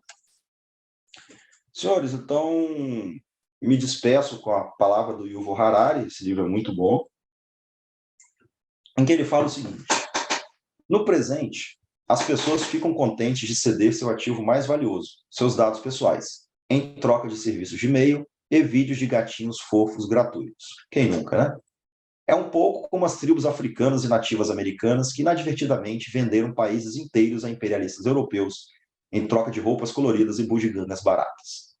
Se, mais tarde, pessoas comuns decidirem tentar bloquear o fluxo de dados, podem descobrir que isso é cada vez mais difícil, especialmente se tiverem chegado a ponto de depender da rede para todas as suas decisões, até mesmo para a sua saúde e sua sobrevivência física. Em cima disso, existe um alento, que essa é uma das startups, essa é brasileira, que ela planeja fazer um mercado de dados pessoais, ou seja, vocês podem usar os meus dados, mas eu vou ganhar para isso. Vocês vão ter que pagar uma porcentagem cada vez que vocês fizerem o tratamento dos meus dados. Isso é apenas uma startup, está começando, mas é uma possibilidade da gente não ter nossos dados fluindo por aí livremente, sem que a gente seja recompensado por esse uso de nossos direitos. E agradeço a todos, agradeço de coração o convite, doutor Bruno Beber, doutor Wilson Júnior, doutor Fernando Lengruber. Tem o meu Instagram e meu celular pessoal, se vocês precisarem. Eu sei que é um tema complicado, eu falei quase 1 hora e sem parar, tive que acelerar mais para passar as informações. É um tema, como eu disse, desafiador, é novo, é interdisciplinar, envolve termos técnicos, termos em inglês. Então, é difícil falar sobre isso, mas espero ter trazido uma abordagem bem prática, com exemplos do dia a dia e exemplos atuais, para a gente poder entender e colocar a LGPD para funcionar aqui com a gente também. Agradeço profundamente, estou à disposição. Bom, queria agradecer ao Dr. Rafael, parabéns pela exposição do tema. A gente sabe que falar desse tema em 1 hora é extremamente complicado, e ainda mais no ambiente médico, e quando eu digo médico, eu digo, na verdade, área de saúde, que a gente tem o famoso, dá uma olhadinha aí no prontuário para mim, dá uma olhadinha aí, e aí eu lembro que, todos vão lembrar disso também, que em 2017, um hospital de grande renome nacional, que é o Hospital Sírio-Libanês, teve os dados vazados da então esposa do atual presidente da República, do Lula, que estava internado naquele hospital, e eles não tinham uma proteção de dados que restringissem o acesso, qualquer médico do corpo clínico podia acessar. Uma médica, então, acessou e vazou numa rede da turma dela, de médicos, o que tinha acontecido, qualquer estado de saúde dela, em alguns termos pejorativos, e isso gerou para a médica, obviamente, a eliminação do corpo clínico e, assim, uma mancha no currículo dela, e para o Hospital Sírio-Libanês, altos problemas de imagem devido a ter esse dado do paciente vazado. Isso foi em 2017, e em 2018 a gente teve o seminário jurídico que tem todo ano da Unimed Brasil, e na época se discutia muito a lei da LGPD, muitos ainda perguntavam, será que essa lei vai pegar, entre aspas, né, porque tem isso no Brasil, e exatamente quando colocava o custo de implementar todas essas regras que foram faladas aqui muito bem pelo Dr. Rafael, os custos assustavam bastante todo mundo. Calma, não vai ser assim, vai ser aos poucos, vamos tratar, não vamos tratar. E aí a gente vê que estão todas as operadoras de saúde hoje, elas estão se adequando por conta das várias resoluções normativas que obrigam a gente a se adequar, principalmente a resolução normativa 518, 507, que fala sobre a questão da governança clínica e das regras. Para aqueles colegas médicos, o que muitos discutem quando falam de inovação, muitos discutem, por exemplo, que em algum momento o prontuário eletrônico ele vai chegar ao que se chegou hoje, por exemplo, o extrato bancário. O extrato bancário hoje, o banco tem que colocar suas informações ali de uma forma bem nítida, porque você tem que ter transparência para acessar aquilo ali e saber que taxinha que ele está colocando ali, cobrando de você. E aí eu acho que se a transparência no prontuário eletrônico fosse dessa forma, muita gente ia rever como que escreve no prontuário eletrônico, do jeito que escreve, do capricho que tem para escrever, porque essas informações estariam na mão do paciente. A gente sabe que as informações são do paciente, mas às vezes várias instituições colocam alguns pormenores ou algumas dificuldades ao passar essa informação, que na verdade ela é do paciente, a gente apenas é guardião dela. E nesse sentido, eu vou deixar aqui duas perguntas que eu recebi, na verdade, no meu WhatsApp e tentar passar. Primeira pergunta, quem está diretamente dentro do hospital.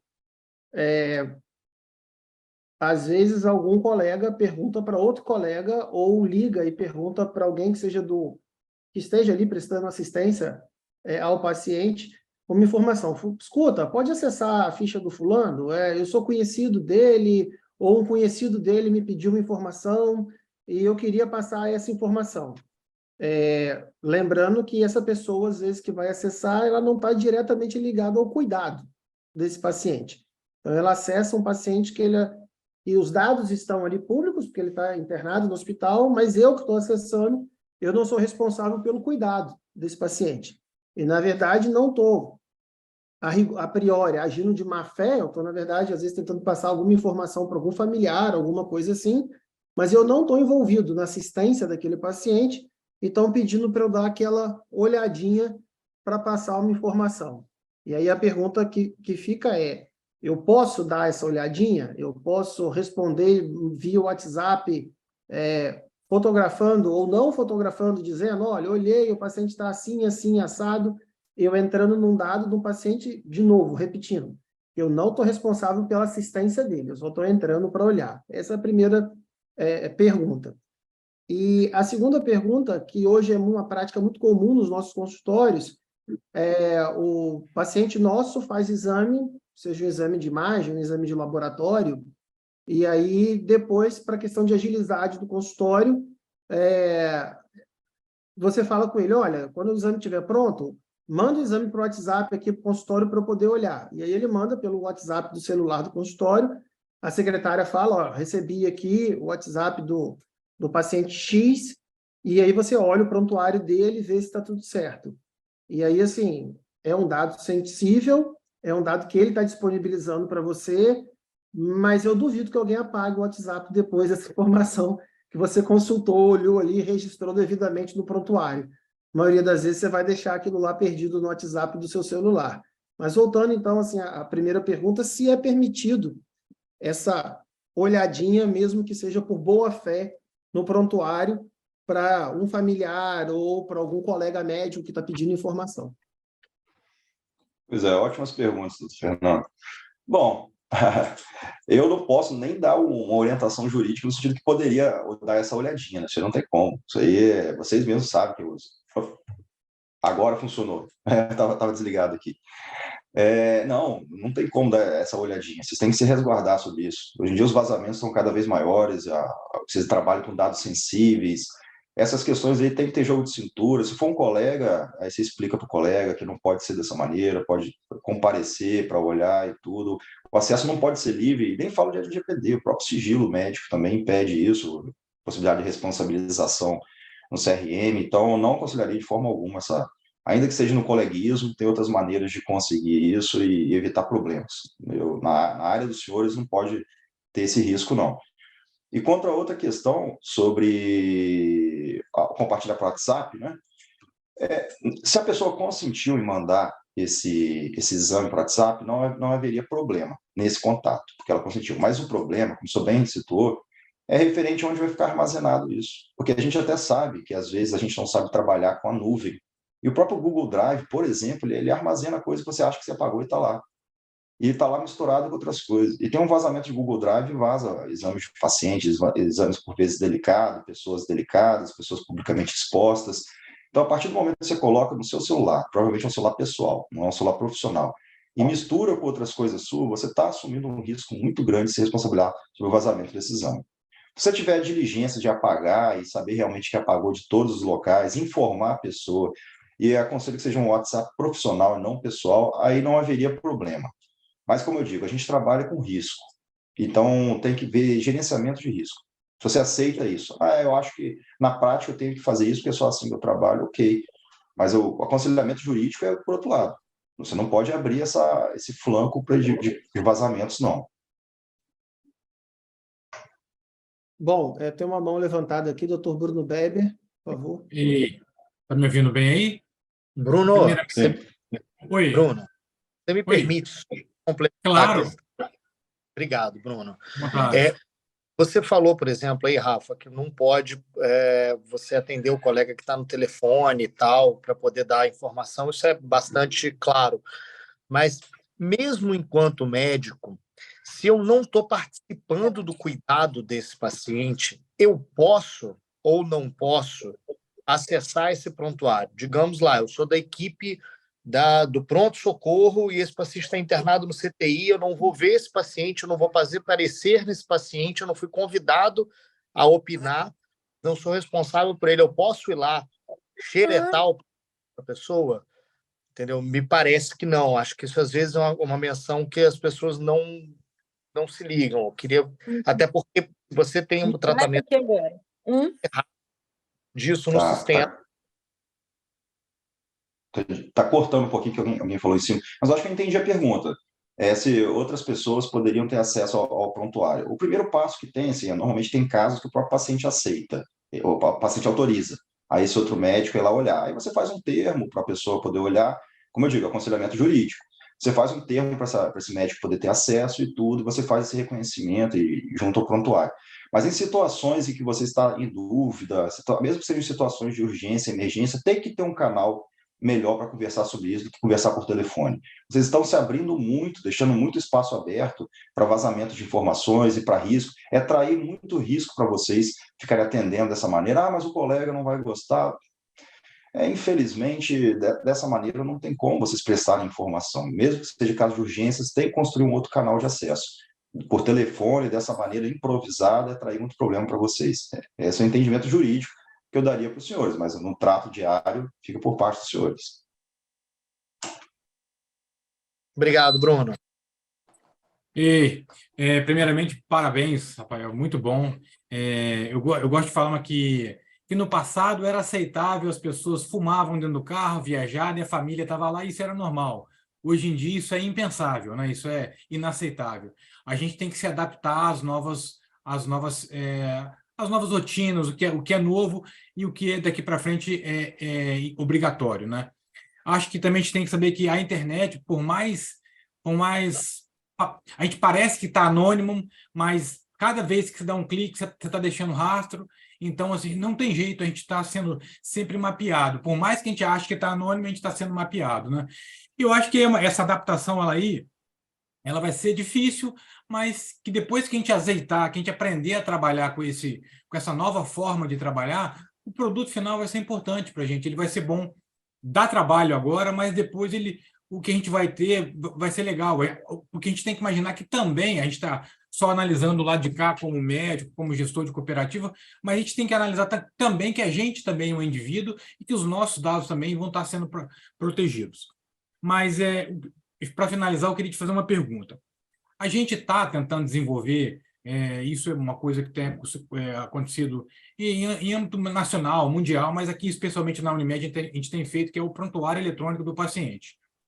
O paciente, às vezes, ele faz um exame, por exemplo, vamos lá, ele faz uma tomografia em Campos dos Goytaquaras. Aí ele vem para cá, o colega, poxa vida, eu não tenho tomografia, eu peço outra tomografia. Eu gerei um gasto duplo no plano de saúde, mas esse paciente ele foi irradiado de forma severa, duplamente, sem necessidade. Com o prontuário eletrônico do paciente, as imagens e o laudo dele vão direto para aquele sistema. Ou seja, o colega que atender ele aqui vai olhar para ele e falar, opa, eu não vou pedir tomografia não, que mês passado você já fez uma tomografia, o dado está aqui. Ou seja, para mim está ótimo isso aqui. Mas você vai Isso botar, é eu vou ouvir duas coisas, mas...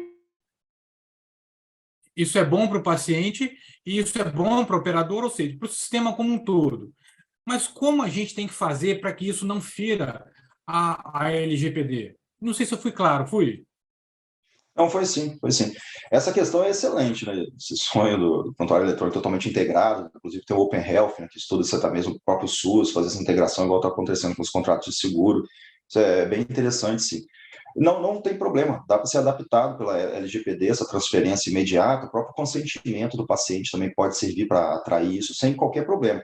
A questão é na outra ponta, inclusive na pergunta do Dr. Fernando. A questão é quem está acessando esse prontuário.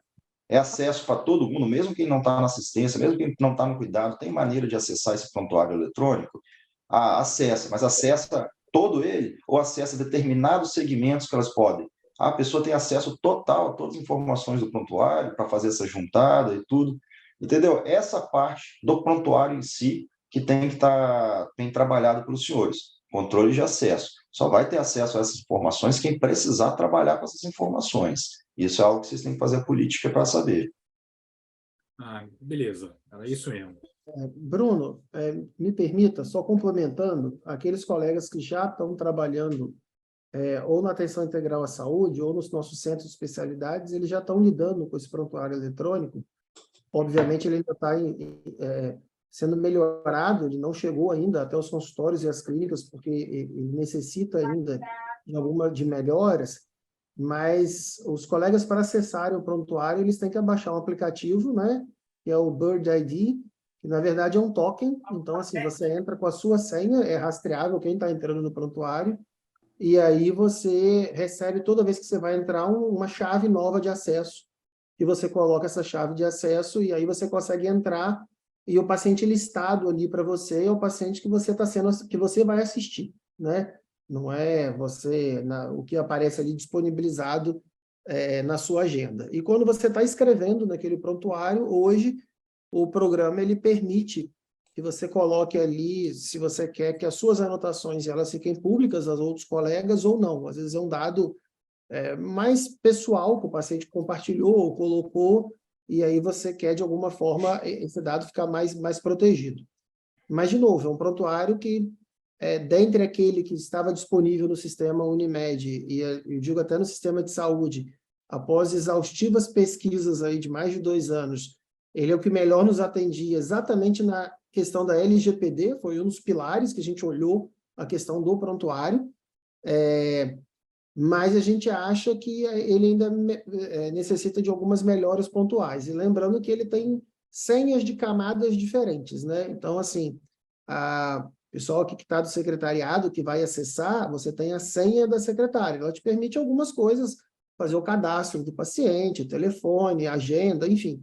Mas não te permite acesso aos dados de saúde. Acesso aos dados de saúde é só o médico com a senha dele, e isso, inclusive, a gente votou e aprovou na recente reforma do nosso regimento interno, que é vedado no nosso regimento interno o médico compartilhar essa senha pessoal à secretária, que permite acesso ao prontuário eletrônico do paciente, né? Só fazendo esse adendo. Bem lembrado, Fernando, ótimo. Excelente, bem estruturado, bem legal. Wilson, vou devolver para você. Eu olhei aqui rapidamente as perguntas que estão no site, assim, vários elogios, né, da aula. Lembrar aqui que tem a Alessandra está puxando nossa orelha aqui, tem a pesquisa para responder do Súvio, tá bom, pessoal? Não esquecer. E o Wilson acho que caiu agora, pelo menos sumiu a câmera dele. Eu vou passar de volta para o Beber, para você fazer suas considerações finais e depois, obviamente, também ao Dr. Rafael, quem a gente agradece mais uma vez a disponibilidade e o preparo, uma aula bastante enriquecedora, com bastantes slides, bem didática. Mais uma vez, obrigado. Obrigado, Fernando. Obrigado, Rafael. Muito obrigado. Rafael é uma pessoa muito tranquila, muito acessível e que, assim, aproxima a gente dela.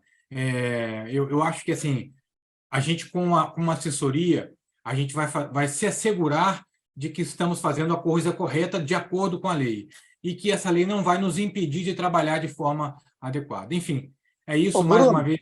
Bruno, só um momentinho. É o Biratã. Oi, Bira, boa noite. Deixa eu fazer uma pergunta rápida. Pelo que eu entendi, por exemplo, tem muitas vezes que a gente interna pacientes aqui no hospital e sempre aparece um parente médico, entendeu? Que quer ter acesso ao prontuário para saber qual a prescrição que eu fiz para o paciente. Pelo que eu entendi, eu não posso permitir isso. Perfeito, Biratã. Boa noite. É isso mesmo, mas é isso desde antes da LGPD. O próprio Código de Ética Médica já fala do sigilo funcional. Você não pode sair divulgando dessa maneira, assim, vamos dizer, informal, né? O que eu aconselho juridicamente né? Juridicamente sempre penso pior. A pessoa tem que comparecer lá ou fazer alguma forma de se comprovar, através de assinatura digital, alguma coisa do tipo, fazer um requerimento, pegar esse requerimento, juntar no prontuário e prestar as informações que você achar adequado para essa comprovação de identidade. Você falar com pessoas através de telefone, não sei quem, eu sou amigo de não sei quem, também sou amigo, então beleza. Então é você mesmo, isso aí é insuficiente, você pode estar passando por um golpe, alguma coisa muito pior. A gente não sabe qual o objetivo da pessoa estar pedindo dados pessoais sensíveis de outra, pode ser das mais variáveis tentativas desde fraude até um problema familiar muito grande ali, que pode estar acontecendo ou ser deflagrado após isso. Então aconselho sempre formalizar, tenha o papelzinho a seu favor, e não prontuário. Fazer só um adendo. O doutor Wilson me mandou uma mensagem agora. Acho que ele não está pagando a conta da internet, caiu a internet dele lá, ele não está conseguindo falar. Estou brincando, ele falou que teve um problema lá, e aí me mandou do WhatsApp aqui, caiu, não estou conseguindo voltar. Então, por isso que ele não vai fazer o encerramento. Passar de novo para o Beber aí, só fazendo esse adendo. Tá bom, Beber? Obrigado, Fernando. Obrigado, Rafael. Obrigado a todos pela presença. Em breve nós teremos essa aula disponível no nosso canal de novo, com a permissão do Rafael, que ele já liberou a outra. O Wilson voltou. Consegui voltar, meu celular caiu a bateria na hora que vocês passaram a palavra para mim, mas Bruno, acho que você já fez as ordens aí, desculpa aí, galera, pelo problema técnico, pode finalizar, Bruno. E é isso aí, agradecer a presença de todos, parabéns ao Wilson também, parabéns a todos pela palestra, mas em especial o Rafael. Abraço, gente. Boa noite. Fiquem com Deus. Agradeço a todos também, especialmente doutor Fernando, doutor Bruno, doutor Wilson. Tema complicado para falar na segunda-feira à noite, mas espero ter trazido da melhor maneira possível. Agradeço e estou à disposição. Forte abraço. Excelente, Rafael. Obrigado aí. Boa noite a todos.